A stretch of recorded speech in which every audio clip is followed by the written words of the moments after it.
Tondo, Maynila, ni-raid ng mga pulisan sa paggawa naman ng improvised sa baril at tindahan din ng droga. 4 ang arestado. Narito report ni Von Aquino. Mag-aalas 6 ng umaga ng salakay ng mga tauhan ng Rahabago Tondo Police Station ang gusaling ito sa Vitas Tondo, Maynila na subject ng search warrant dahil paggawaan umano ito ng mga improvised handgun at tindahan ng droga. Ang loob ng gusali napapalibutan ng sandamakmak na basura. Sa mga maliliit na kubol nakuha ang 2 kalibre 38, 4 na improvised handgun, 19 na sachet ng droga na may estimated value na 30,000 pesos, mga drug paraphernalia at isang uniforme ng pulis na sinasabing pagmamayari ng grupo ni John Mendoza alias Toyo.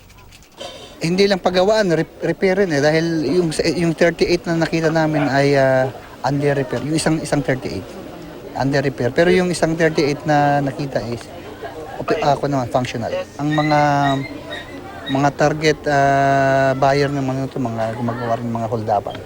Ang itinuturong leader na si Mendoza nakatakas pero arestado naman ang kanyang umano mga tauhang sina Santos Topito alias Takyo, Saxon Tulin alias Totoy Samar at si alias Emiliano Atchay. May mga dati-rati na namatay na ang mga biktima ng mga shooting incident na kung saan ang sinasabing mga suspect ay itong grupo nga ni na alias John Mendoza. Bagamat umaming gumagamit ng droga, itinanggi naman ng mga suspect na miyembro sila ng Mendoza Group. Ang suspect naman si Joey Panilawon alias Aweng na bumibili umano ng droga sa grupo ni Mendoza, itinangging nagbebenta siya ng droga. Wala po, magbabasura lang po kami dyan eh. Hindi ko kung ano pinagsasabi ng mga nagsasaan dyan para na siguro maging sikat sila eh. Nakita nyo naman, puro basura yung loob ng bahay namin. Ako, aminin ko, gumagamit ako kasi kailangan ko sa pagbabasura eh, para kumita. Ang alam ko lang po, basta lang siya yung nakakatakot lang siyang tao kasi hindi naman ako sumasama sa ganun eh. Sumuko na po siya. Wala po akong alam dito. May previous case ka, may kaso ka na dati? Wala po akong alam.